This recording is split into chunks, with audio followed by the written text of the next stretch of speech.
실패하면 한국은 다신 중동에 얼씬도 못할 겁니다. 사우디 왕족의 살벌한 경고에도 한국팀은 눈 하나 깜짝하지 않았습니다. 독일이 3연을 매달렸고 미국이 수천억을 쏟아부었지만 둘 다 처참히 무너진 죽음의 사막 한국이 자신만만하게 나서자 세계가 실소를 터뜨렸습니다. 허풍 떠는 건 중국이랑 판박이네요. 다들 팝콘이나 준비하시죠. 60년간 깨끗한 물 한 방울조차 허락하지 않았던 저주받은 불모지. 그런데 한국인 5명이 약속한 48시간 만에 그 저주를 박살내자 사우디 왕세자가 직접 무릎을 꿇었습니다. 당신들이 내 백성의 목숨을 구했소. 지금 이 순간부터 한국인은 국빈으로 대우하라. 강대국들이 모조리 패배한 그곳에서 대체 어떤 일이 벌어진 걸까요? 제 이름은 파이살 알하르비입니다.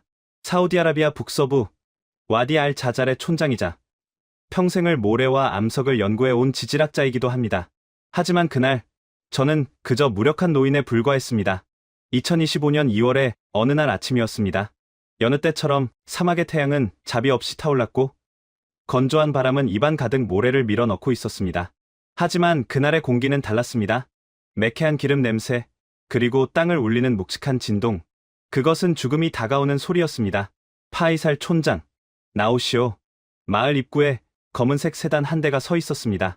차에서 내린 남자는 사우디 중앙개발청의 카림 국장이었습니다. 말끔하게 다림질된 흰색 토브와 값비싼 구트라를 쓴 그는 흙먼지를 뒤집어 쓴 저를 마치 벌레 보듯 쳐다봤습니다.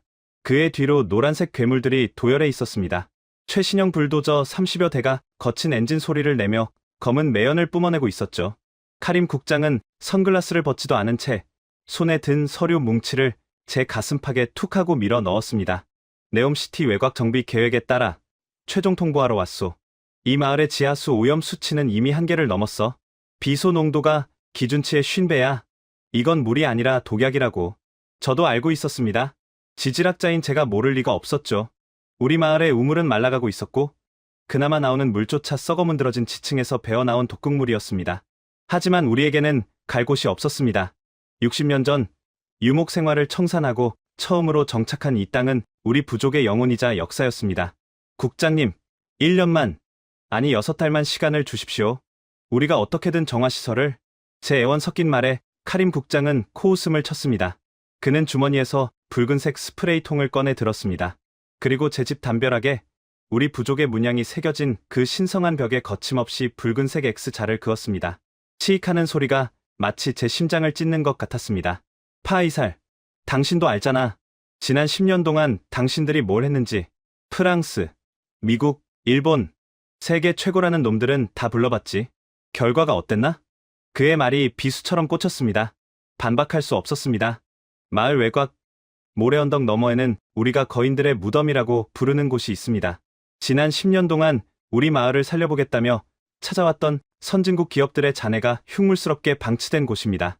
제일 먼저 찾아왔던 건 프랑스의 거대 물기업이었습니다. 그들은 자신만만했습니다.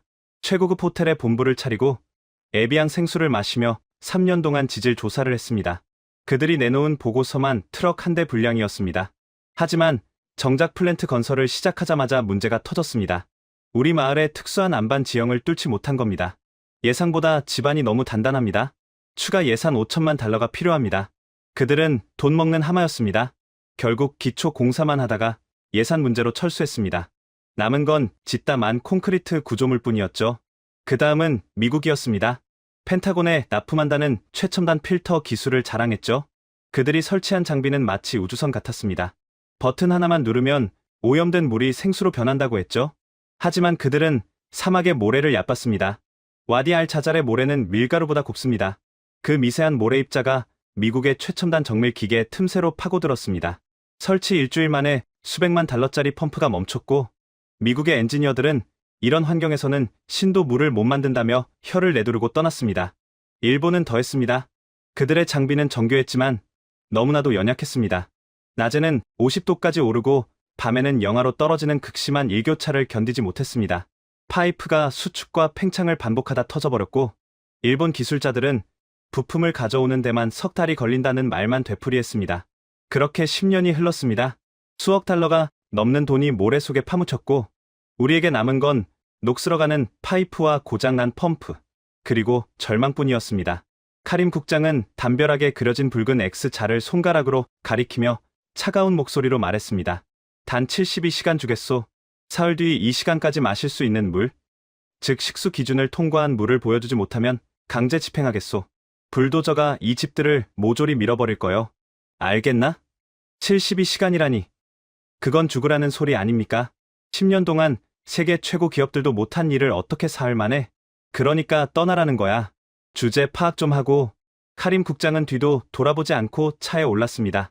검은 세단과 불도저들이 일으킨 모래바람 속에 멍하니 서 있던 그때 등 뒤에서 작은 기침 소리가 들렸습니다. 콜록, 콜록. 8살 손녀? 누라였습니다. 아이는 휠체어에 앉은 채 힘겹게 기침을 하고 있었습니다. 입가에는 거무튀튀한 피가 묻어 있었습니다. 비소 중독 증세였습니다. 피부는 이미 거북이 등껍질처럼 갈라져 있었고 맑았던 눈동자는 황달로 노랗게 변해 있었습니다. 누라가 고사리 같은 손으로 제 옷자락을 잡으며 힘겹게 물었습니다. 할아버지, 우리 이제 쫓겨나는 거야? 나 때문에? 아이의 그 말에 저는 무너져 내렸습니다. 지질학자라고 거들먹거리면서 정작 내 손녀 하나 살릴 물도 구하지 못한 못난 할아버지. 그 죄책감이 가슴을 후벼 팠습니다. 누라의 휠체어를 밀어 집으로 데려와 아이를 눕혔습니다. 열이 불덩이 같았습니다. 의사는 말했습니다. 깨끗한 물을 충분히 마시지 않으면 신장이 더 이상 버티지 못할 거라고. 쫓겨나면 누라는 길 위에서 죽을 게 뻔했습니다. 어떻게든 해야 했습니다. 사기꾼이라도 좋고 악마라도 좋았습니다. 누라를 살릴 수만 있다면 영혼이라도 팔 수 있었습니다. 저는 떨리는 손으로 낡은 노트북을 열었습니다. 그리고 전 세계 물 관련 기업 리스트를 뒤지기 시작했습니다. 이미 수십 번 거절당했던 메일함이었지만 저는 미친 사람처럼 다시 이메일을 썼습니다. 제목은 긴급 입찰 공고, 와디알 자잘 식수 공급 프로젝트. 조건은 72시간 내 완공 및 식수 공급, 성공 시 $500만 지급, 실패 시 위약금 없음이라고 적었습니다. 말도 안 되는 조건이었습니다. $500만 우리 부족이 대대로 모아온 기금 전부였지만 글로벌 기업들에게는 껌값도 안 되는 돈이었으니까요. 게다가 72시간이라니. 엔터키를 누르는 제 손이 부들부들 떨렸습니다. 1시간, 2시간. 예상대로 답장은 없었습니다. 수신 확인조차 뜨지 않는 메일들을 보며 저는 절망했습니다. 밤이 깊었고 누라의 거친 숨소리만이 방 안을 채웠습니다. 창밖에는 카림 국장이 남기고 간 불도저들의 실루엣이 괴물처럼 웅크리고 있었습니다. 그렇게 새벽 3시가 되었을 때였습니다. 띠링. 노트북에서 짧은 알림음이 울렸습니다. 잘못 들은 줄 알았습니다. 스팸 메일이겠거니 하고 무심코 화면을 들여다본 순간 저는 제 눈을 의심했습니다. 답장 제목은 긴급 입찰 공고에 지원합니다. 라고 되어 있었습니다. 보낸 곳은 K-워터 컨소시엄. 들어본 적 없는 이름이었습니다. 한국? K-팝이나 김치나 만드는 그 작은 나라? 삼성이나 LG는 들어봤어도 물 회사는 처음이었습니다. 내용을 읽어 내려가던 저는 숨이 턱 막혔습니다. 수시는 파이살 촌장, 발씨는 고영석 팀장이라고 적혀 있었고 내용은 이렇게 적혀 있었습니다. 귀하의 조건을 수락합니다. 단, 우리는 72시간이 필요 없습니다. 48시간이면 충분합니다. 지금 출발합니다. 48시간? 독일도, 미국도, 프랑스도 실패한 곳에서 48시간이라니? 이건 미친놈들이거나 희대의 사기꾼이 분명했습니다. 정상적인 엔지니어라면 이런 말을 할 수가 없으니까요. 하지만 노트북 화면 너머로 들려오는 누라의 신음소리가 제 등을 떠밀었습니다. 사기꾼이면 어떻습니까? 어차피 사흘 뒤면 모든 게 끝날 텐데. 저는 지푸라기라도 잡는 심정으로 답장을 보냈습니다. 오십시오. 당신들이 우리의 마지막 희망입니다. 그때는 몰랐습니다. 제가 보낸 그 답장이 사막의 역사를 뒤바꿀 신호탄이 될 줄은. 그리고 다음날 아침, 마을, 어귀에 나타난 그들의 모습이 제가 상상했던 구원자의 모습과는 너무나도 달랐다는 것을 말입니다. 모래먼지를 일으키며 달려오는 낡은 트럭 2대, 그 위에는 번쩍이는 최첨단 장비 대신 칠이 다 벗겨진 파란색 컨테이너 박스 2개가 실려 있었습니다. 그것이 바로 전설의 시작이었습니다. 새벽에 도착한 그 짧은 이메일 한 통이 제 인생에서 가장 긴 하루를 시작하게 만들었습니다. 48시간이면 충분합니다. 이 문장은 희망이라기보다는 차라리 저주에 가까웠습니다. 독일 지멘스가 3년을 공들여도 실패했고 미국 지휘가 최첨단 장비를 쏟아붓고도 도망친 곳이 바로 여기 와디 알 자잘입니다. 그런데 이름도 생소한 한국이라는 나라에 그것도 처음 들어보는 기업이 48시간을 장담하다니요. 날이 밝자마자 저는 마을 회관으로 주민들을 소집했습니다. 붉은 X표가 그려진 집들 사이로 사람들이 모여들었습니다. 다들 눈에는 핏발이 서 있었고 입술은 바싹 마른 채 갈라져 있었습니다. 절망과 분노가 뒤섞인 침묵 속에서 제가 입을 열었습니다. 한국에서 기술자들이 오기로 했습니다. 순간 정적이 흘렀습니다. 그리고 곧바로 야유가 터져 나왔습니다. 한국. 그게 어디 있는 나라야? 아프리카야? 아시아야? 촌장님, 도망가셨습니까? 독일도 못한 걸 어디 듣도 보도 못한 나라가 해냅니까? 사기꾼들이에요. 위약금도 없다면서요? 그냥 와서 돈만 챙겨서 도망갈 놈들이라고요. 제일 먼저 반발한 건 옆집 무스타파였습니다. 그는 지난 10년 동안 외국 기업들이 올 때마다 짐꾼 노릇을 하며 푼돈을 벌어왔던 친구입니다. 그가 바닥에 침을 뱉으며 소리쳤습니다. 파이살, 당신도 알잖아. 프랑스 놈들은 생수만 마시며 파티를 했고 미국 놈들은 에어컨 나오는 컨테이너 밖으로 나오지도 않았어. 이번엔 또 무슨 꼴을 보려고 그러는 거야? 차라리 정부 보조금이라도 받고 이주하는 게 낫지. 주민들의 분노는 타당했습니다. 우리는 이미 너무 많이 속았고 너무 많이 상처받았습니다. 하지만 저는 물러설 수 없었습니다. 제 등 뒤에는 여전히 열병에 시달리는 손녀, 누라가 있었으니까요. 단 이틀, 딱 이틀만 참아보자고. 어차피 사흘 뒤면 다 쫓겨나는 판국에 밑져야 본전 아니가. 제 고함에 좌중이 조용해졌습니다. 다들 알고 있었던 겁니다. 우리에게 선택지 따위는 없다는 사실을요. 그때였습니다. 회관 문이 벌컥 열리더니 카림 국장이 수행원들을 대동하고 들어왔습니다. 그는 이미 소식을 들은 모양이었습니다. 입가에 비릿한 조소를 띠고 저를 내려다보며 혀를 찼습니다. 파이살 촌장. 정말 실망이군요. 한국이라니, K-팝이나 김치 만드는 나라에 우리 사우디의 국책 사업을 맡기겠다고? 그는 일부러 김치라는 단어를 강조하며 낄낄거렸습니다. 수행원들도 따라 웃었습니다. 그 웃음소리가 마치 뺨을 때리는 것 같았습니다. 국장님, 그들은 48시간을 장담했습니다. 기회를 주십시오. 48시간? 하, 미치광이들이군. 48시간이면 파이프 연결하다가 끝나겠어. 좋아. 마음대로 해보시오. 대신 조건이 있소. 만약 실패하면 당신의 부족은 2주 정착금 50% 삭감이오. 그리고 당신 파이살 촌장직에서 즉시 해임될 각오하시오. 그는 저를 벼랑 끝으로 몰아세웠습니다. 저는 주먹을 꽉 쥐었습니다. 손톱이 살을 파고들었습니다. 좋습니다.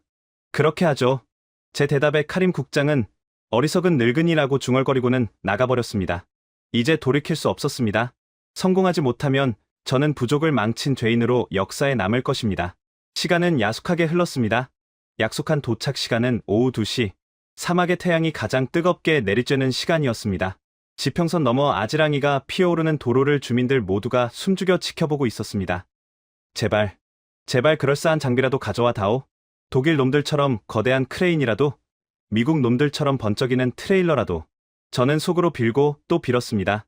적어도 겉모습이라도 그럴싸해야 카림 국장의 코를 납작하게 해주고 주민들을 안심시킬 수 있을 테니까요. 오후 1시 50분. 드디어 지평선 끝에서 모래먼지가 일어났습니다. 온다. 저기 온다. 아이들이 소리쳤습니다. 사람들의 시선이 일제히 그곳으로 쏠렸습니다. 그런데 점점 가까워지는 물체를 보며 사람들의 표정이 굳어지기 시작했습니다. 저 역시 제 눈을 의심했습니다. 독일 팀은 벤츠 트럭 10대를 몰고 왔었습니다. 미국 팀은 최신형 캐터필러 중장비를 앞세웠었죠.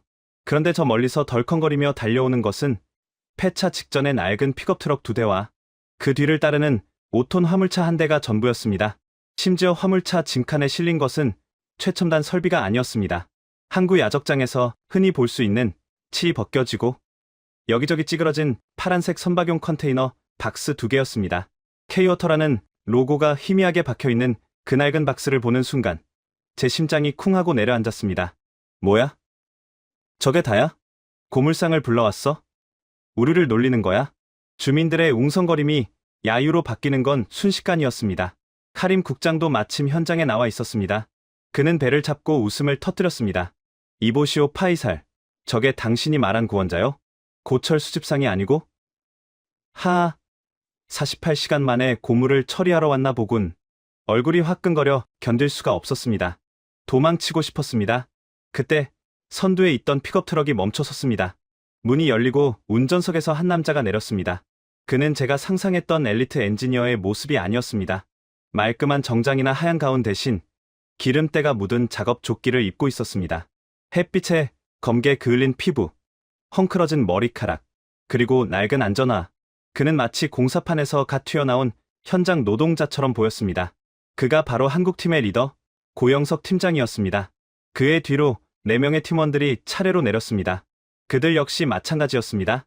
한 명은 용접 마스크를 목에 걸고 있었고, 다른 한 명은 두꺼운 안전장갑을 끼고 있었습니다.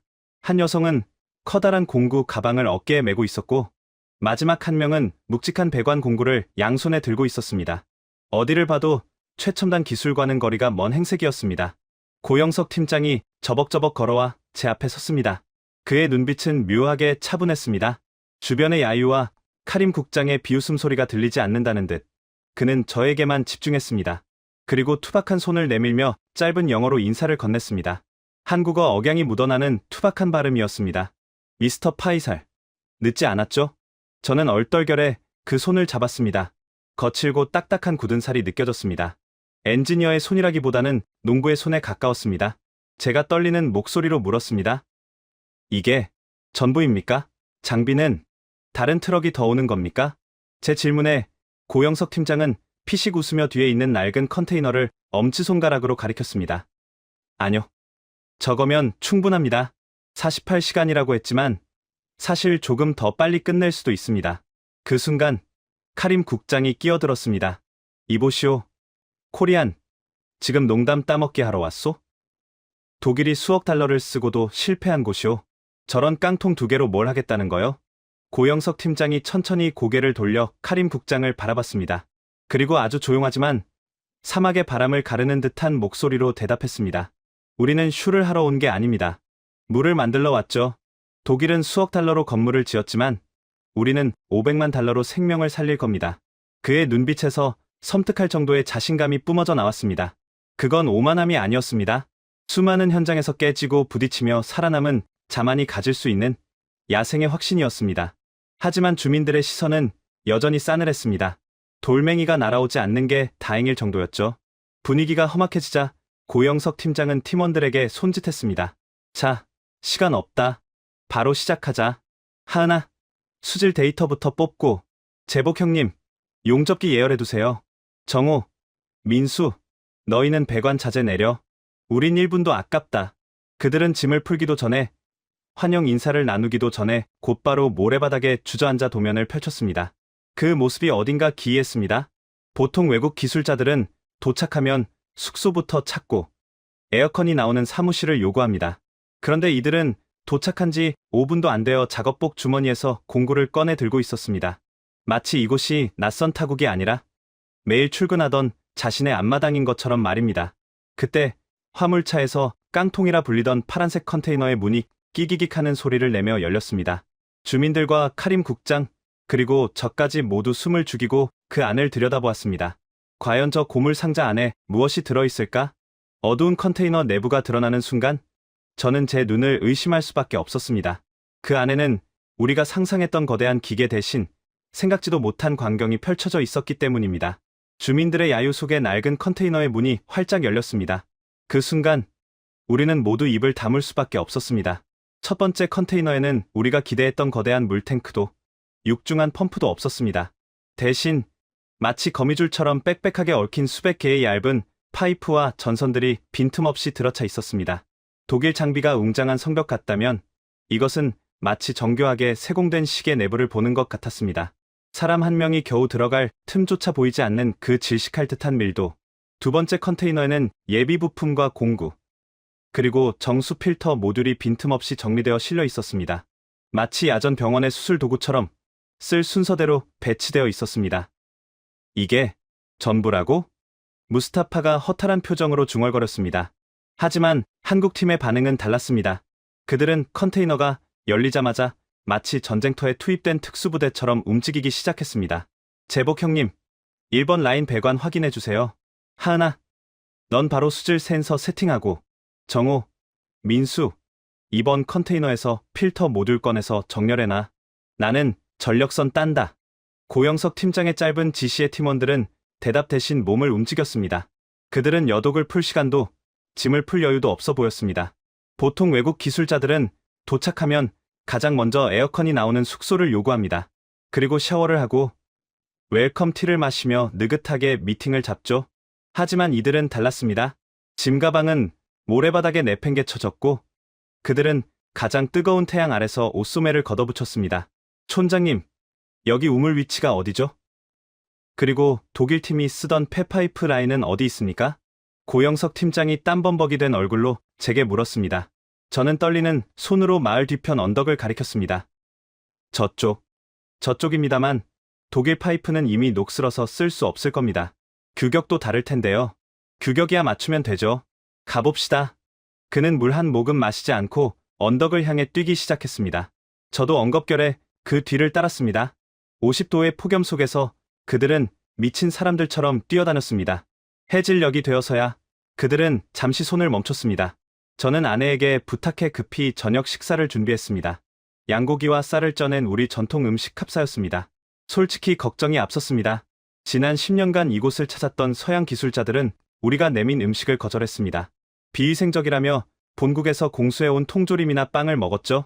심지어 프랑스 팀은 식탁에 파리 한 마리만 날아와도 기겁을 하며 식사를 중단했었습니다. 커다란 쟁반에 담긴 캅사를 들고 현장으로 나갔습니다. 한국 팀원들은 기름과 흙먼지로 뒤범벅이 된 채 바닥에 앉아 도면을 보고 있었습니다.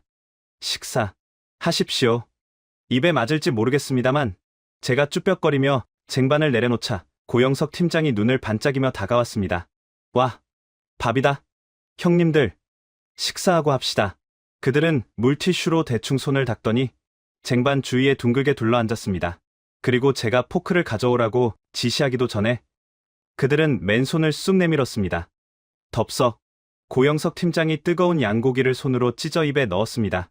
으아, 죽인다. 진짜 맛있는데요? 이거 완전 한국 칼국집 맛이네. 팀장님, 저도 좀 주세요. 아, 배고파 죽겠네.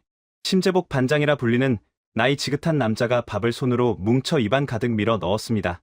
백하은 박사라는 여성분도 마찬가지였습니다.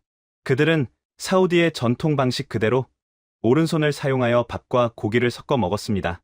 그 모습이 어찌나 자연스러운지 마치 우리 부족의 일원처럼 보일 지경이었습니다. 주변에서 구경하던 마을 아이들이 눈을 동그랗게 떴습니다.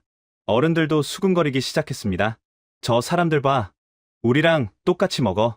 외국인이 손으로 캅사를 먹는 건 처음 봐. 그들은 단순히 배가 고파서 허겁지겁 먹는 게 아니었습니다. 음식을 대하는 태도에서 묘한 존중이 느껴졌습니다.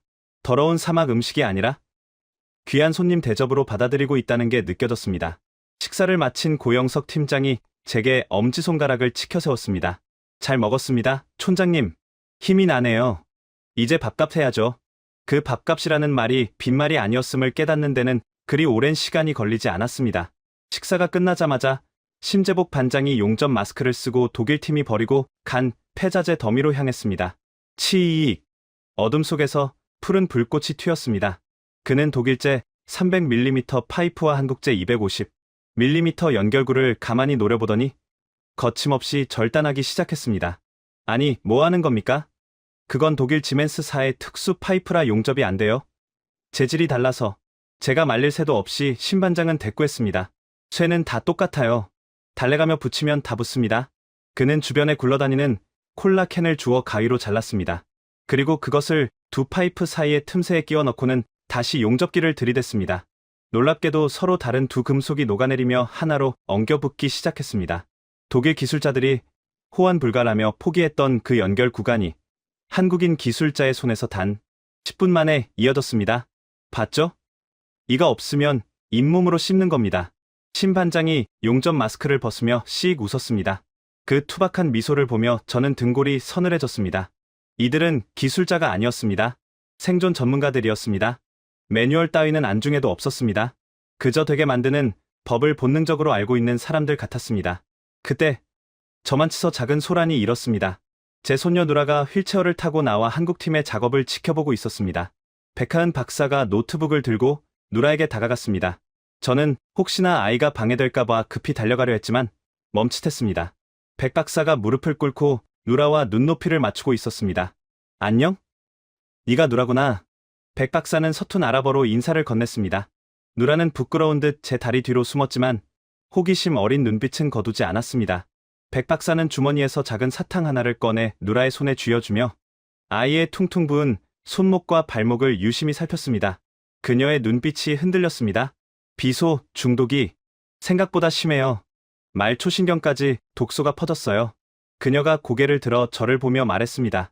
목소리는 차분했지만 눈에는 물기가 어려 있었습니다. 저에게도 이만한 딸이 있어요. 한국에 두고 왔죠. 그녀는 다시 누라를 보며 아니, 누라에게 약속하듯 단호하게 말했습니다. 아줌마가 약속할게. 내일 아침에는 세상에서 제일 깨끗한 물 마시게 해줄게. 알았지? 그것은 단순한 위로가 아니었습니다. 과학자의 자존심과 엄마의 마음을 건 맹세였습니다. 그 순간 저는 이 낯선 이방인들에게서 처음으로 희망이라는 단어를 떠올렸습니다. 밤 10시가 넘어가자 사막의 기온이 급격히 떨어졌습니다. 보통이라면 작업을 중단하고 철수해야 할 시간이었습니다. 하지만 한국팀은 조명을 켰습니다. 칠흑 같은 어둠 속에서 오직 그들의 컨테이너 주변만 대나처럼 환했습니다. 자, 이제부터가 진짜입니다. 오늘 밤 안에 1차 조립 끝내야 내일 시운전합니다. 다들 정신 똑바로 차려. 고영석 팀장의 고함과 함께 고요했던 사막의 밤이 기계음과 망치 소리로 뒤덮였습니다. 마을 사람들은 잠들지 못했습니다. 창문 틈으로 그 불빛을 바라보며 수군거렸습니다. 미친 사람들이야. 밤새 일할 작정인가 봐. 저러다 쓰러지면 어쩌려고. 하지만 그들의 손놀림은 시간이 갈수록 빨라졌습니다. 마치 무언가에 홀린 사람들처럼 혹은 무언가에 쫓기는 사람들처럼 그들은 사막의 밤과 싸우고 있었습니다. 새벽 2시쯤 되었을까요? 현장을 지키던 저에게 고영석 팀장이 다가왔습니다. 그의 눈은 충혈되어 있었지만 목소리는 카랑카랑했습니다. 촌장님, 부탁 하나만 들어주십시오. 뭐든 말씀하십시오. 야식이라도.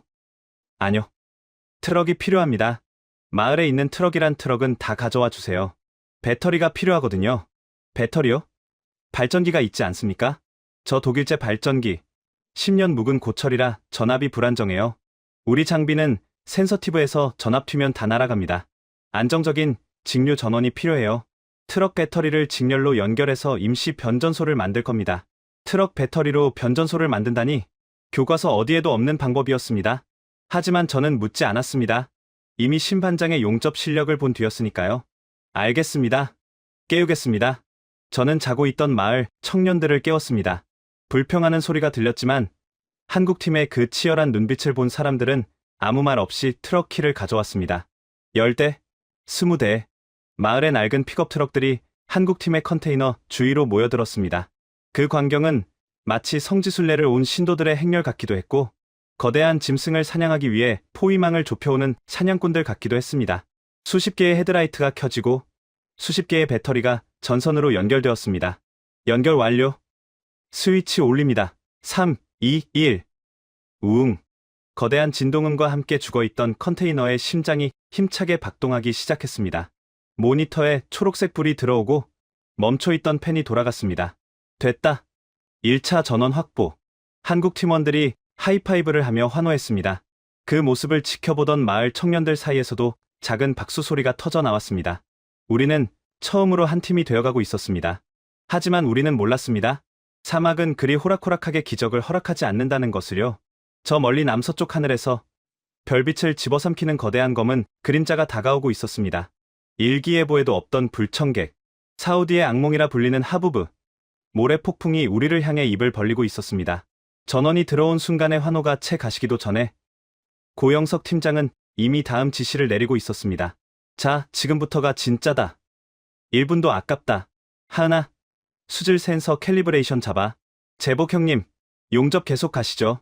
정호, 민수, 배관 자재 정렬하고 3번 라인까지 깔아.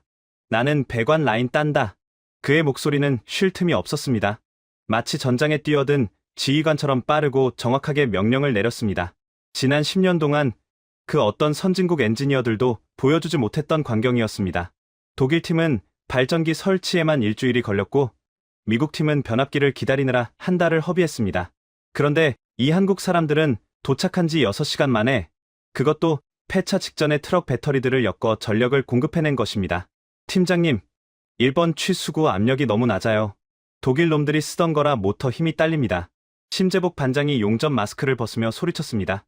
땀이 비 오듯 흘러내려 눈을 뜰 수 없을 지경이었습니다. 그럼 이번 라인으로 우회해. 거기 밸브 잠그고 바이패스로 돌려. 안 되면 내가 직접 뚫는다. 알겠습니다. 뚫어보죠. 그들의 대화는 짧고 간결했습니다. 불가능하다는 말은 없었습니다.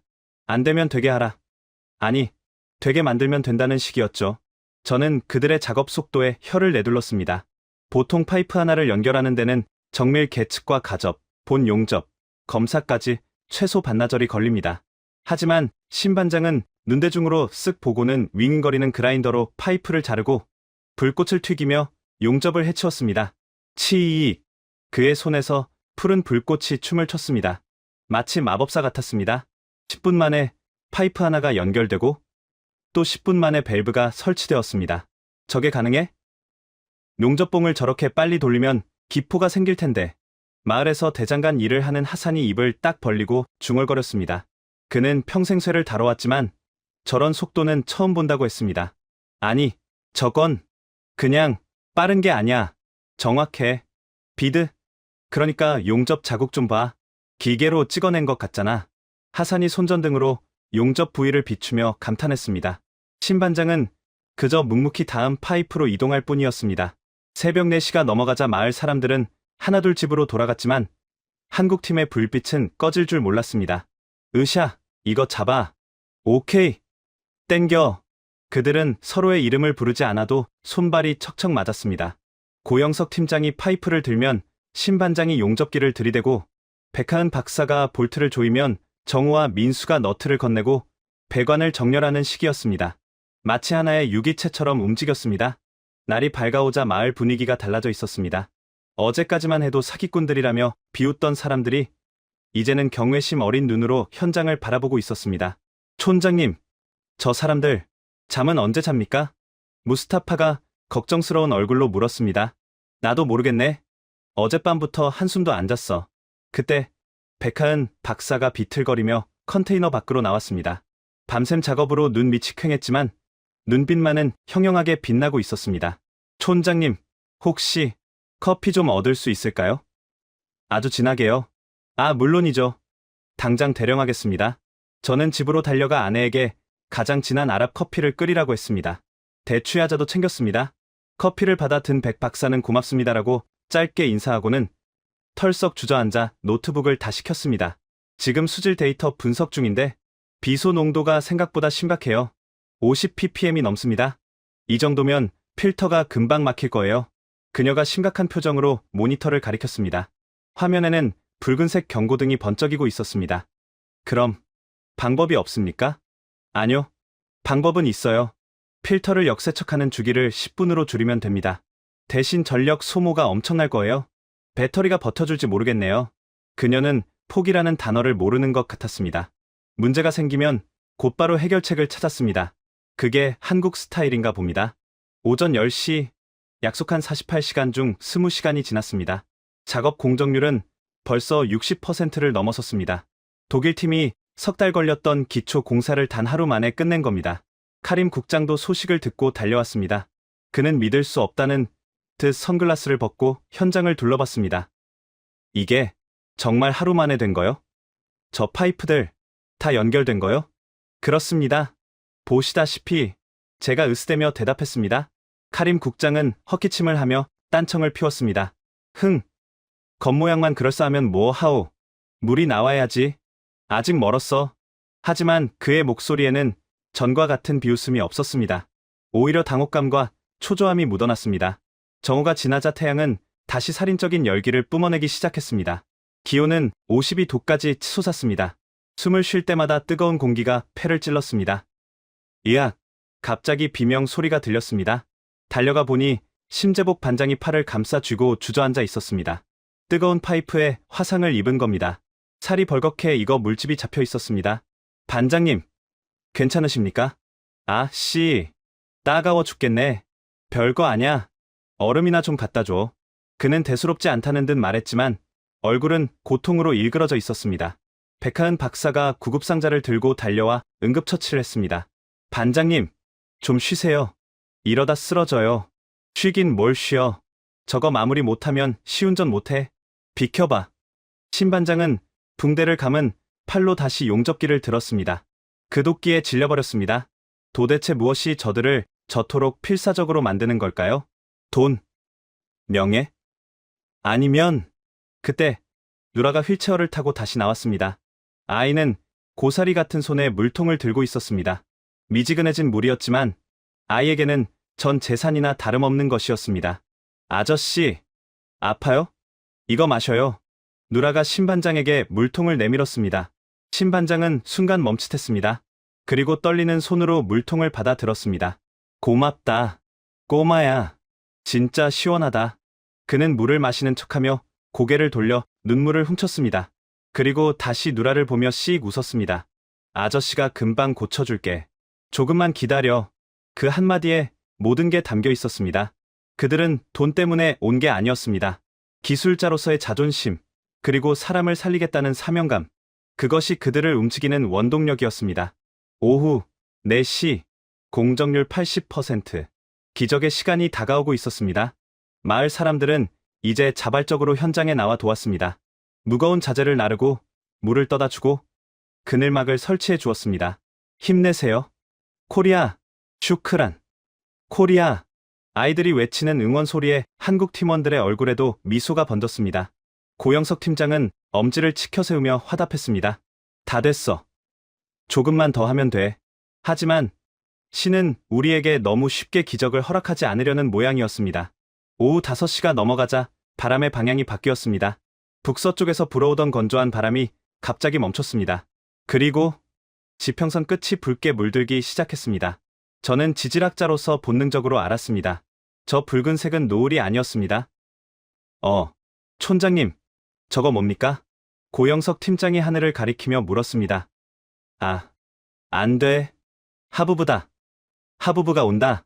제 비명의 마을 사람들이 일제히 하늘을 쳐다봤습니다. 거대한 모래 폭풍이 마치 산맥처럼 거대한 벽을 이루며 우리를 향해 달려오고 있었습니다. 높이만 1km가 넘는 사우디의 재앙. 모두 피해. 집으로 들어가.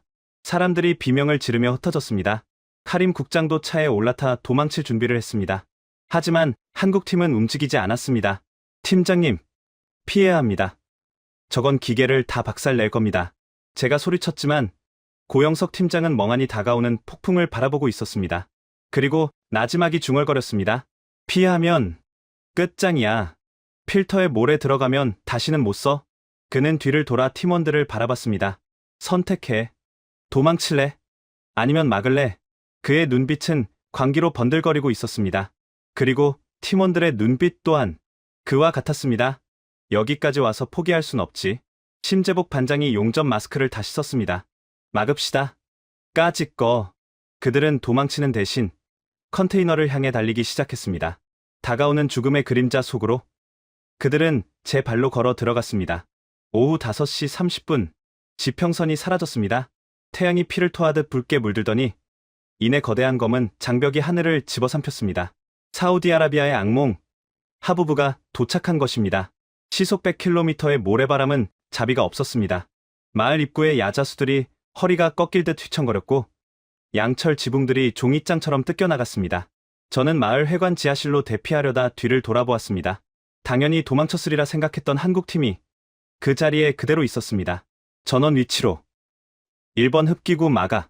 하은아, 제어 패널 덮어.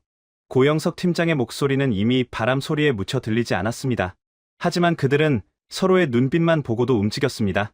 심재복 반장은 용접용 두꺼운 가죽 재킷을 벗어 1번 필터의 공기 흡입구를 덮었습니다. 백하은 박사는 자신의 몸을 웅크려 노트북과 제어 패널을 감싸 안았습니다. 정우와 민수는 2번 컨테이너의 예비 부품 문을 몸으로 막아 세웠습니다. 미쳤어.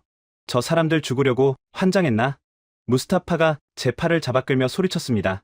하지만 제 발은 떨어지지 않았습니다. 그들은 지금 500만 달러를 지키려는 게 아니었습니다. 우리 아이들의 생명을, 누라의 마지막 희망을 지키기 위해 목숨을 걸고 있었습니다. 콰광. 어디선가 날아온 쇠파이프가 컨테이너 외벽을 강타했습니다. 불꽃이 튀었습니다. 으악. 비명 소리가 들렸습니다. 백하은 박사였습니다. 날아온 파편에 어깨를 맞은 것 같았습니다. 하지만 그녀는 쓰러지지 않았습니다. 이를 악물고 제어 패널을 놓지 않았습니다. 박사님, 괜찮아? 다른 팀원들이 달려가려 했지만 몸을 가누기조차 힘든 강풍이었습니다. 모래 알갱이는 마치 산탄총의 총알처럼 살갗을 파고들었습니다. 그때 갑자기 주변이 암흑천지로 변했습니다. 투둑, 투두둑. 트럭 배터리를 연결해 만든 임시 전력선이 끊어진 것입니다. 컨테이너의 녹색 불빛이 꺼졌습니다.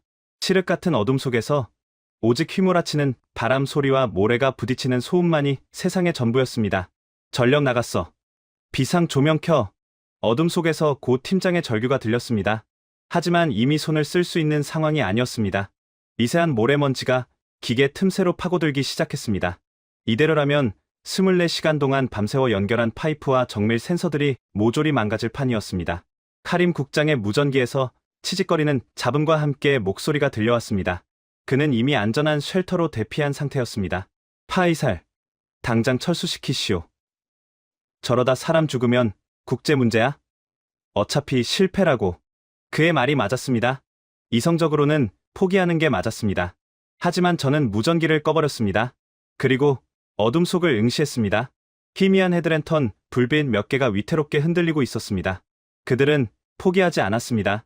서로의 팔을 엮어 인간 사슬을 만들고 온몸으로 컨테이너의 틈새를 막아내고 있었습니다. 그 처절한 모습을 보는 순간 제 가슴속에서 뜨거운 무언가가 치밀어 올랐습니다. 60년 평생 패배감에 젖어 살았던 제 영혼이 꿈틀거렸습니다. 저 이방인들도 목숨을 거는데 우리가 도망친다고? 저는 옆에 있던 무스타파의 멱살을 잡았습니다. 야, 트럭 키 줘봐. 뭐 하시게요? 촌장님 미쳤어요? 우리 마을 일이잖아. 우리 아이들 살리려고 저러잖아. 우리가 구경만 할 거야? 제 고함에 무스타파의 눈이 흔들렸습니다. 주변에 있던 청년들도 주먹을 불끈 쥐었습니다. 가자. 트럭 몰고 와. 바람막이 만들자. 컨테이너 둘러싸. 누가 먼저랄 것도 없이 마을 남자들이 뛰쳐나갔습니다. 낡은 트럭 20여 대가 동시에 시동을 걸었습니다. 부르릉. 모래 폭풍을 뚫고 헤드라이트 불빛들이 하나둘 켜졌습니다. 우리는 한국팀의 컨테이너를 중심으로 둥글게 진을 쳤습니다. 트럭으로 거대한 성벽을 만든 것입니다. 쾅! 쾅! 트럭 차체에 모래와 돌멩이가 부딪히는 소리가 요란했습니다. 유리가 깨지고 백미러가 날아갔지만 아무도 멈추지 않았습니다. 우리는 트럭에서 내려 서로의 팔짱을 꼈습니다. 한국 팀원들과 마을 사람들이 뒤엉켰습니다. 꽉 잡아. 날아간다. 고영석 팀장이 제 손을 꽉 잡았습니다. 그의 손은 흙먼지와 땀으로 범벅이 되어 있었지만 그 어느 때보다 따뜻했습니다. 촌장님, 고맙습니다. 진짜 고맙습니다. 그는 울고 있었습니다. 모래바람 때문인지 감동 때문인지 알 수 없었지만 그의 눈물은 제 손등으로 떨어져 흘러내렸습니다. 우리는 그렇게 한 덩어리가 되어 폭풍을 견뎠습니다. 백하은 박사는 제 아들의 등 뒤에 숨어 노트북을 지켰고 심재복 반장은 무스타파와 함께 찢어진 천막을 붙들었습니다. 정우와 민수는 마을 청년들과 어깨를 맞대고 컨테이너 뒷면을 온몸으로 막아냈습니다. 언어는 통하지 않았지만 심장은 같은 박동으로 뛰고 있었습니다. 1시간, 2시간, 영원 같았던 시간이 흘렀습니다. 자정이 넘어서야 바람이 잦아들기 시작했습니다. 거짓말처럼 고요가 찾아왔습니다. 우리는 모래 더미 속에서 하나둘 일어났습니다. 살았다. 누군가 작게 속삭였습니다. 안도감과 함께 다리에 힘이 풀려 주저앉는 사람들도 있었습니다. 하지만 고영석 팀장은 쉴 틈이 없었습니다. 그는 곧바로 컨테이너 문을 열고 내부를 확인했습니다. 하은아, 시스템 체크해. 재복 형님, 파이프 라인 점검하고. 헤드랜턴 불빛 아래 드러난 현장은 처참했습니다. 트럭들은 만신창이가 되었고 연결해 둔 전선들은 끊어져 뱀처럼 널브러져 있었습니다. 하지만 가장 중요한 컨테이너 내부는 기적처럼 멀쩡했습니다. 팀장님, 센서 정상입니다. 모래 유입 없어요. 백하은 박사의 외침에 환호성이 터졌습니다. 와, 하아. 마을 사람들과 한국 팀원들이 서로 얼싸안고 춤을 췄습니다. 우리는 해냈습니다. 자연의 분노조차 우리의 의지를 꺾지 못했습니다. 하지만 기쁨도 잠시, 심재복 반장의 다급한 목소리가 찬물을 끼얹었습니다. 팀장님, 큰일 났어요. 메인 펌프가.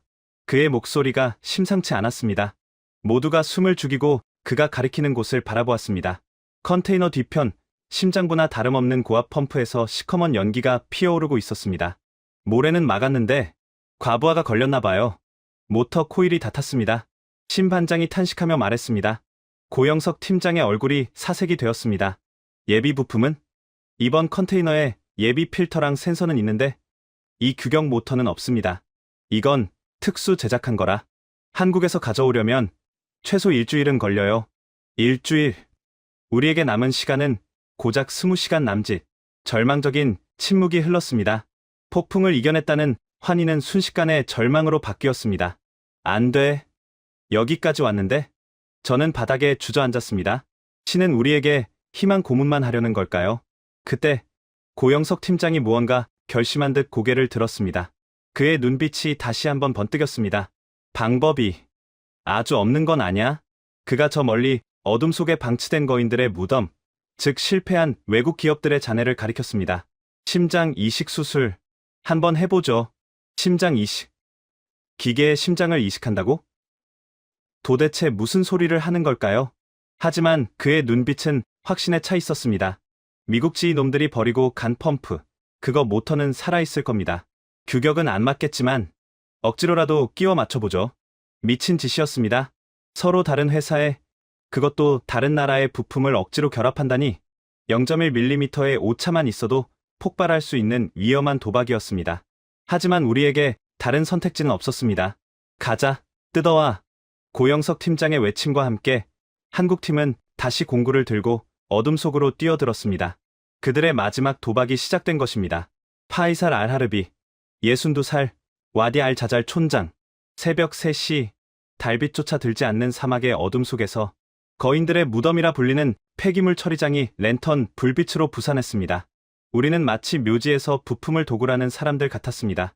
여깄다. 지 놈들이 쓰던 고압 펌프. 심재복 반장이 모래 속에 반쯤 파묻힌 육중한 쇳덩이를 찾아냈습니다. 미국 제너럴 일렉트릭사의 최신형이었지만 모래바람에 제어보드가 나가버려 방치된 녀석이었습니다. 다행히 모터 코일은 멀쩡했습니다. 야, 이거 무게가 500kg은 되겠는데? 크레인 없으면 못 옮겨. 무스타파가 혀를 내둘렀습니다. 하지만 고영석 팀장에게는 포기란 단어가 없었습니다. 크레인 같은 소리 하지 마. 사람 손이 크레인이야. 밧줄 가져와. 파이프 굴려서 지렛대 만들어. 그는 미친 사람처럼 소리쳤습니다. 50도에 육박했던 낮의 열기가 식어 영하로 떨어진 밤이었지만 한국 팀원들의 등에는 땀이 비 오듯 흘렀습니다. 마을 청년 10명이 달라붙어 밧줄을 당겼습니다. 으라차차. 하나, 둘, 셋. 끼기기. 쿵. 거대한 쇳덩이가 움직였습니다. 우리는 그것을 트럭 짐칸에 억지로 밀어 올렸습니다. 트럭 바퀴가 푹 꺼질 정도로 무거웠습니다. 다시 컨테이너로 돌아온 시간은 새벽 4시 30분. 이제 카림 국장이 정한 데드라인까지 남은 시간은 10시간도 채 되지 않았습니다. 자, 지금부터가 진짜 수술이다. 하은아. 제어 패널 뜯어. 저 미국놈 모터랑 우리 컨트롤러랑 전압부터 맞춰야 돼. 제복 형님. 모터 축이랑 우리 임펠러랑 연결 부위. 사이즈 안 맞죠? 고영석 팀장이 심각한 표정으로 물었습니다. 신반장이 캘리퍼스로 치수를 재보더니 고개를 저었습니다. 어림없어. 저건 인치 규격이고 우리는 밀리미터잖아. 축지름이 0.5mm 차이 난다. 이대로 돌리면 진동 때문에 박살나. 0.5mm. 머리카락 굵기만 한 차이였지만 분당 3,000번 회전하는 고속 펌프에서는 치명적이었습니다. 덜덜거리다 베어링이 깨지거나 축이 부러질 게 뻔했습니다. 선반도 없고 밀링 머신도 없는데 0.5mm를 어떻게 맞춰요? 그냥 포기하죠. 무스타파가 불안한 눈빛으로 말했습니다. 하지만 신반장은 말없이 주머니를 뒤적였습니다. 그리고 꺼낸 것은 다 마신 콜라 캔이었습니다. 없으면 만들어야지. 이게 딱 0.1mm다. 그는 가위를 들고 알루미늄 캔을 얇게 오려내기 시작했습니다. 모두가 숨을 죽였습니다. 저 얇은 금속 조각 몇 개로 500kg짜리 괴물을 길들이겠다고? 서걱, 서걱. 신반장의 손놀림은 신중했습니다. 그는 잘라낸 알루미늄 조각, 이른바 심을 모터 축과 임펠러 사이에 겹겹이 끼워 넣었습니다. 0.1mm, 0.2mm. 손끝의 감각만으로 미세한 틈을 메워나갔습니다. 됐다. 꽉 조여. 그가 볼트를 조이자 덜컹거리던 축이 거짓말처럼 단단하게 고정되었습니다. 와, 저게 된다고? 지켜보던 마을 사람들이 감탄했습니다. 하지만 문제는 그게 끝이 아니었습니다. 팀장님, 전압이 안 맞아요.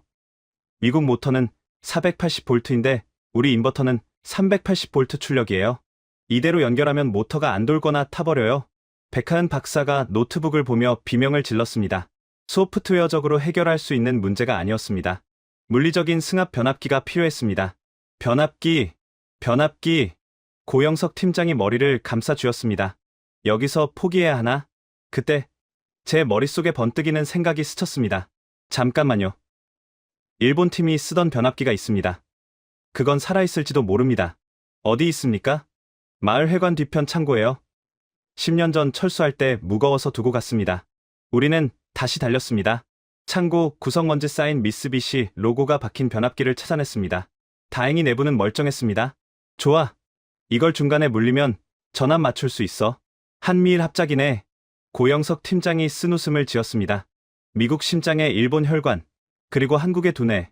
이것이 성공한다면 그야말로 기적이었습니다. 전선을 연결하고 세팅을 마쳤을 때는 이미 동이 트고 있었습니다. 아침 6시, 카림 국장이 정한 시한까지 8시간. 시운전 해볼까요? 백하은 박사가 떨리는 손으로 스위치에 손을 올렸습니다. 모두가 침을 삼켰습니다. 돌려. 위잉. 모터가 돌기 시작했습니다. 처음에는 덜덜거리는 소음이 심했습니다. 신반장이 끼워 넣은 알루미늄 조각들이 자리를 잡는 소리였습니다. 끼기기. 우웅. 소음이 점차 잦아들더니 이내 부드러운 회전음으로 바뀌었습니다. 돌았다. 돈다. 마을 청년들이 환호성을 질렀습니다. 하지만 기뻐하기엔 일렀습니다. 물이 나와야 진짜니까요. 펌프 압력 올려. 10바. 고영석 팀장의 지시에 백 박사가 출력을 높였습니다. 압력 상승 중. 5바. 7바. 9바. 푸슉. 갑자기 연결 부위에서 물이 새기 시작했습니다. 새잖아. 용접 부위가 터졌어. 무스타파가 소리쳤습니다. 밤새 급하게 용접했던 파이프 이음새가 높은 압력을 견디지 못한 겁니다. 안 돼. 멈추지 마. 멈추면 모터 다시 못 켜. 고영석 팀장이 다급하게 외쳤습니다. 한번 멈추면 과열된 모터가 눌어붙을 수 있는 상황이었습니다. 그럼 어떡합니까? 물이 다 새는데. 막아. 몸으로라도 막아. 그 말이 떨어지기가 무섭게 심재복 반장이 달려들었습니다. 그는 뜨거운 파이프를 맨손으로 감싸 안았습니다. 반장님, 빨리 고무밴드 가져와. 내가 잡고 있을 테니까 감아. 그의 손에서 피가 배어 나왔지만 그는 놓지 않았습니다. 고영석 팀장도 달려가 그를 도왔습니다. 저도, 무스타파도 달려들었습니다. 우리는 뜨거운 파이프에 몸을 밀착시키고 터져나오는 물줄기를 온몸으로 막아냈습니다. 빨리 감아. 더 세게. 백하은 박사가 눈물을 흘리며 고무밴드를 칭칭 감았습니다. 찢어진 셔츠, 밧줄, 청테이프. 눈에 보이는 건 뭐든지 동원했습니다. 정우와 민수도 달려와 예비 파이프 클램프를 물어왔습니다. 그렇게 30분을 버텼을까요? 물줄기가 잦아들었습니다. 됐다. 잡혔다. 신반장이 바닥에 쓰러졌습니다. 그의 손바닥은 화상과 상처로 엉망이 되어 있었습니다. 반장님, 괜찮으세요? 제가 달려가 그를 부축했습니다. 그는 거친 숨을 몰아쉬며 씩 웃었습니다. 아따, 사우디 물맛 좋네. 짜다 짜. 그의 농담에 모두가 웃음을 터뜨렸지만 눈시울은 붉어졌습니다. 오전 9시, 이제 5시간 남았습니다. 기계는 돌아가고 있었지만 아직 물은 나오지 않았습니다. 필터를 통과하고 정제되는 시간이 필요했습니다. 그때 마을 입구에서 또다시 불길한 소리가 들려왔습니다. 부앙! 불도저였습니다. 카림 국장이 약속 시간보다 일찍 도착한 것입니다. 모래폭풍으로 장비가 박살났을 거라 확신한 그는 기다릴 필요도 없다며 수십 명의 철거 용역들을 대동하고 나타났습니다. 뭐 하는 거야? 아직도 안 끝났어? 카림 국장이 확성기에 대고 소리쳤습니다. 약속 시간은 오후 2시요? 아직 멀었소. 제가 나가서 막아섰습니다. 하지만 그는 막무가내였습니다. 어차피 실패야. 어젯밤 폭풍에 다 끝났을 거 아냐? 짐이나 싸라고 해. 얘들아, 밀어버려. 그의 손짓에 불도저들이 굉음을 내며 전진하기 시작했습니다. 안 돼, 멈춰. 주민들이 스크럼을 짜고 막아섰지만 역부족이었습니다. 용역들이 쇠파이프를 휘두르며 위협했습니다. 비켜. 다치기 싫으면. 그때였습니다. 컨테이너 위로 한 남자가 올라갔습니다. 고영석 팀장이었습니다. 그는 흙투성이가 된 얼굴로 확성기를 빼앗아 들었습니다. 야, 이 자식들아. 건드리기만 해봐. 다 죽여버릴 거야. 그의 목소리는 사자우처럼 쩌렁쩌렁 울렸습니다. 한국말로 욕설을 퍼붓는 그의 기세에 용역들이 주춤했습니다. 지금 물 만들고 있어. 1시간. 딱 1시간만 기다려. 물 안 나오면 내가 내 손으로 부술 테니까. 그의 눈빛은 살기로 번들거렸습니다. 진짜 죽일 것 같은 기세였습니다. 카림 국장도 움찔했습니다. 좋아. 딱 1시간이다. 그 뒤엔 얄짤없어. 카림 국장이 손목시계를 보며 말했습니다. 오전 11시 컨테이너의 배출구 호스 끝에서 꿀렁거리는 소리가 들렸습니다. 꾸르륵, 쿨럭, 공기가 빠지는 소리, 그리고 쪼르륵, 탁한 흙탕물이 조금씩 흘러나오기 시작했습니다. 나온다, 물이다. 아이들이 소리쳤습니다. 하지만 기뻐하기엔 일렀습니다. 저 물은 아직 마실 수 없는 오염수였습니다. 필터가 제대로 작동해서 맑은 물로 바뀌어야 했습니다. 10분, 20분, 시간은 피가 마르게 흘러갔습니다. 물 색깔은 조금씩 옅어지고 있었지만 여전히 누런빛을 띠고 있었습니다. 제발, 제발. 백하은 박사가 모니터를 붙잡고 기도했습니다. 수질 센서 수치는 아직 식수 부적합 빨간 불이 들어와 있었습니다. 비소 농도 0.05 ppm, 기준치 0.01 ppm까지 떨어져야 했습니다. 11시 50분. 약속한 1시간이 거의 다 되었습니다. 카림 국장이 비릿한 미소를 지으며 손을 들었습니다. 끝났다. 밀어버려. 불도저가 다시 움직였습니다. 안 돼. 그 순간 띵! 경쾌한 알림음과 함께 모니터의 빨간 불이 초록색으로 바뀌었습니다. 식수 적합 판정, 비소 농도 0.001 ppm, 그리고 배출구 호스에서 쏟아지는 물줄기가 투명하게 바뀌었습니다. 나왔다. 맑은 물이다. 심재복 반장이 컵을 들고 달려가 물을 받았습니다. 손이 떨려 물이 넘쳤습니다. 그는 주저없이 그 물을 들이켰습니다. 꿀꺽, 꿀꺽. 모두가 숨을 죽이고 그를 바라봤습니다. 물을 다 마신 신 반장이 카림 국장을 노려보며 외쳤습니다.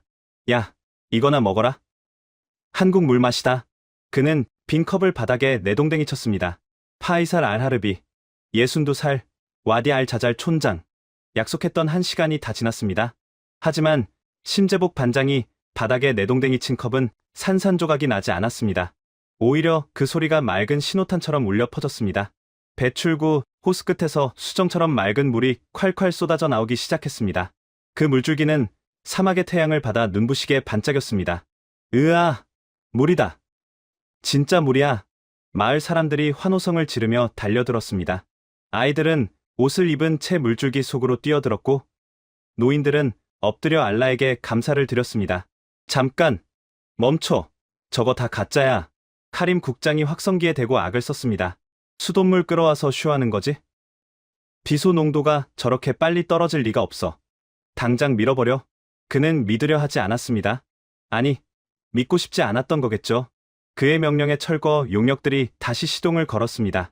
부르릉! 육중한 불도저가 컨테이너를 향해 전진했습니다. 500만 달러의 기적이 깡통이 되기 직전이었습니다. 안 돼! 우리 기계야! 고영석 팀장이 맨몸으로 막아섰습니다. 하지만 역부족이었습니다. 그때 군중을 가르고 누군가 나타났습니다. 휠체어를 탄 제 손녀, 누라였습니다. 아이는 휠체어 팔걸이를 붙잡고 떨리는 몸을 일으켜 세우려 했습니다. 누라야, 위험해. 제가 소리쳤지만 누라는 멈추지 않았습니다. 아이는 온 힘을 다해 휠체어에서 반쯤 몸을 일으켜 비틀거리며 두세 발자국을 내딛었습니다. 그리고 호스 앞에 무릎을 꿇은 채 작은 두 손을 모아 쏟아지는 물을 받았습니다.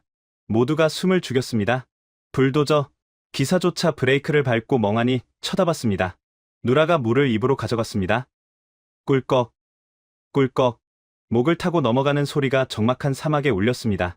물을 다 마신 누라가 천천히 고개를 들었습니다. 그리고 저를 보며, 아니 카림 국장을 보며 환하게 웃었습니다. 할아버지, 물이 달아요. 그 한마디, 물이 달아요. 그 말에 카림 국장의 얼굴이 흙빛이 되었습니다. 더 이상의 설명도, 수질 검사 성적서도 필요 없었습니다. 죽어가던 아이가 마시고 웃는 물, 그것이 바로 생명이었습니다. 와, 하아. 마을 사람들의 함성이 다시 터졌습니다. 이번엔 카림 국장도 막을 수 없었습니다. 철거 용역들도 슬그머니 시동을 껐습니다. 이건 사기야. 말도 안 돼. 카림 국장이 뒷걸음질 쳤습니다. 바로 그때였습니다. 두두두두두. 하늘에서 굉음이 들려왔습니다.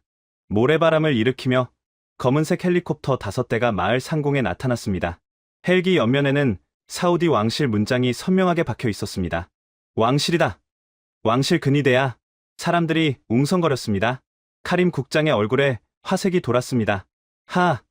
드디어 오셨구나. 너희들 다 끝장이야. 불법 점거에 사기까지 쳤으니 참수형이다. 그는 의기양양하게 헬기 착륙장으로 뛰어갔습니다. 헬기가 착륙하고 무장 군인들이 도열했습니다.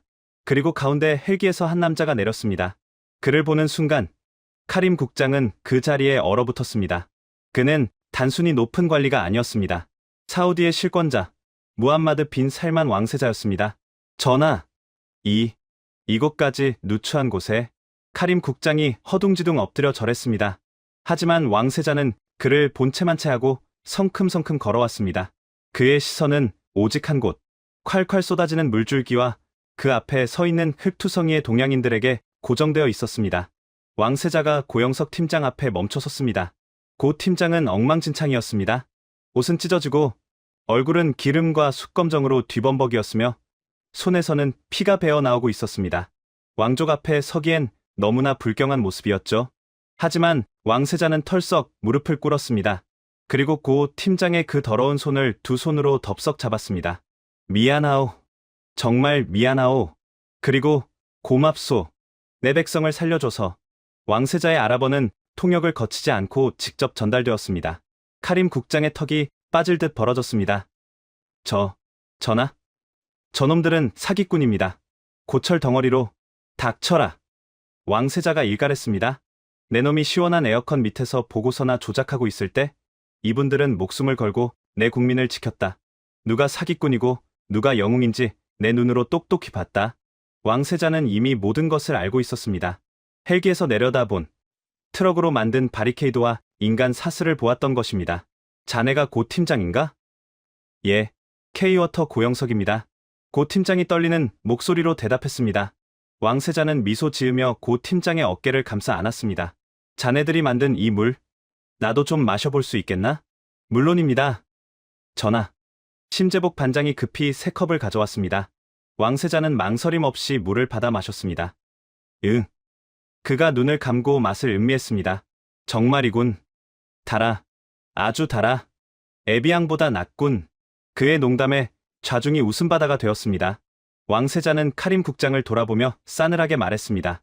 이 마을 철거 계획은 전면 취소다. 그리고 자네는 오늘부로 해임이다. 짐 싸서 나가. 전하. 제발. 카림 국장은 질질 끌려 나갔습니다. 정의구현이었습니다. 왕세자는 다시 고 팀장을 향해 정중하게 말했습니다. 고 팀장, 그리고 K워터 여러분, 당신들은 오늘 단순히 기계를 고친 게 아닙니다. 우리 사우디의 미래를 고쳐주셨습니다. 이 은혜 잊지 않겠습니다. 그리고 그는 수행원에게 손짓했습니다. 여기 계약서 가져와. 즉석에서 작성된 계약서는 상상을 초월하는 내용이었습니다.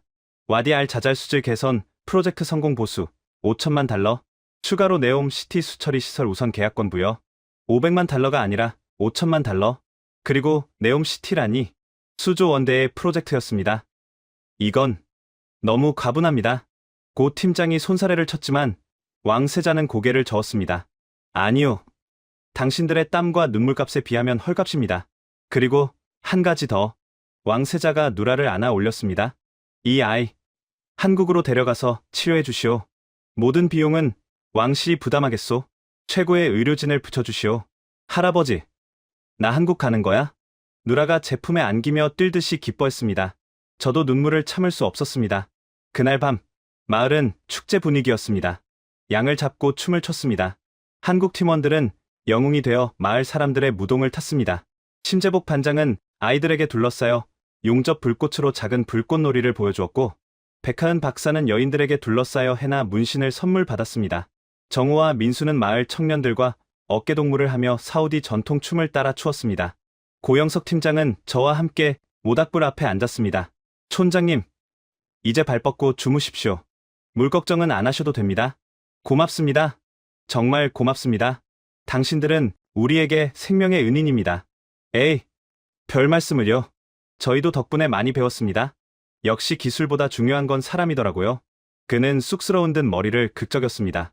다음날 아침, 한국팀이 떠날 시간이 되었습니다. 마을 입구에는 전 주민이 배웅을 나왔습니다. 가지 마요. 우리랑 같이 살아요. 아이들이 트럭에 매달려 울었습니다. 신반장도 눈시울이 붉어져 고개를 돌렸습니다. 백하은 박사는 누라를 꼭 안아주며 약속했습니다. 한국 병원에서 만나. 아줌마가 맛있는 거 많이 사줄게. 응.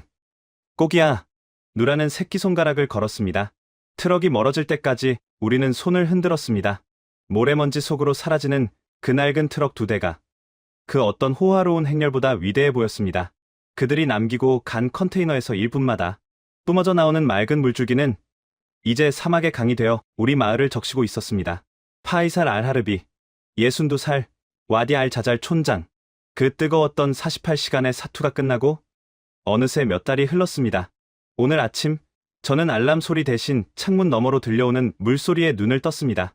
65년 동안 모래폭풍 소리만이 전부였던 이 마을에 이제는 24시간 멈추지 않는 청아한 물소리가 배경음악처럼 깔려 있습니다. 그들이 떠나고 난 뒤 우리 마을 와디 알 자잘은 완전히 다른 곳이 되었습니다. 가장 먼저 바뀐 것은 마을 입구의 풍경입니다. 카림 국장이 그려놓았던 그 흉물스러운 붉은색 X자는 이제 없습니다.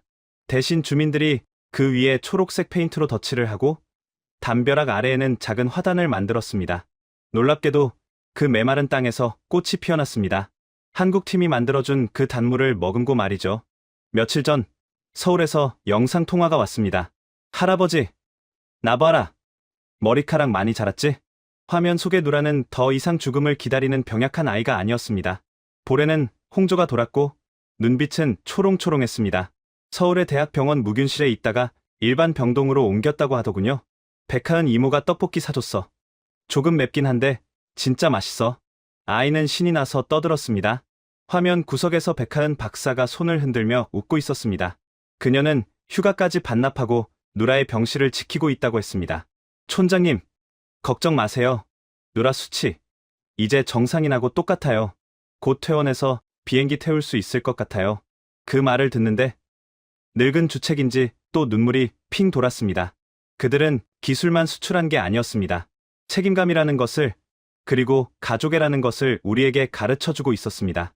마을 회관에는 새로운 명물이 생겼습니다. 고영석 팀장이 떠나기 전 선물로 주고 간 그 낡고 찌그러진 안전모입니다. 심재복 반장이 쓰던 용접 마스크도 그 옆에 걸려 있습니다. 우리 마을 청년들은 그 앞에서 다짐하곤 합니다. 나도 커서 저 사람들 같은 기술자가 될 거야. 사람을 살리는 기술을 배울 거야. 실제로 우리 마을 청년 5명이 한국 유학을 준비하고 있습니다. K워터가 약속한 장학생 프로그램 덕분입니다. 무스타파의 아들도 그중 한 명입니다. 평생 양이나 치며 살 줄 알았던 아이들이 이제는 토목공학을 공부하고 수자원 관리를 꿈꾸고 있습니다. 한국팀이 우리 아이들의 미래까지 바꿔놓은 셈입니다. 얼마 전에는 리야드에서 온 관광객들이 마을을 찾았습니다. 요즘 우리 마을은 사막의 기적 성지로 불리며 주말이면 구경 온 사람들로 북적입니다. 그들은 컨테이너 앞에서 사진을 찍고 콸콸 쏟아지는 물을 마시며 감탄합니다. 저는 그들에게 항상 이렇게 말해줍니다. 이 물은 그냥 물이 아닙니다. 지구 반대편에서 온 형제들이 피와 땀으로 만든 생명수입니다. 얼마 전 뉴스에서는 사우디 정부의 공식 발표가 나왔습니다. 네옴시티의 수처리 사업 파트너로 한국 컨소시엄이 우선 협상 대상으로 선정되었다는 소식이었습니다. 앵커는 한국의 기술력이 세계 시장의 판도를 바꾸고 있다라고 흥분해서 전하더군요. 화면 자료로 고영석 팀장의 인터뷰가 짧게 지나갔습니다. 귀국 환영식장에서의 모습 같았습니다.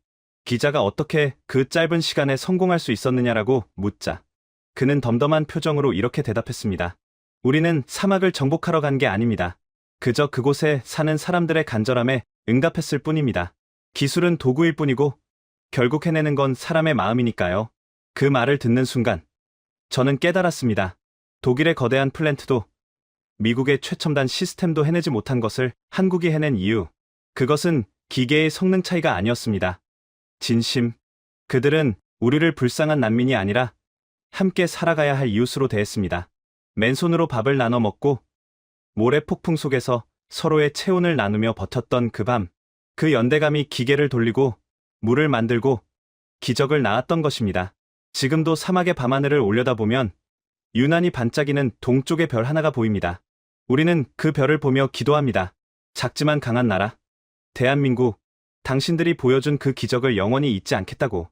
언젠가 우리 아이들이 자라 그 땅을 밟게 되면 꼭 전해주라고 말입니다. 슈크란. 코리아, 당신들은 우리의 영원한 형제입니다. 이것이 지도에도 없는 작은 마을 와디 알 자잘에서 일어난 48시간의 기록, 그 마지막 이야기입니다.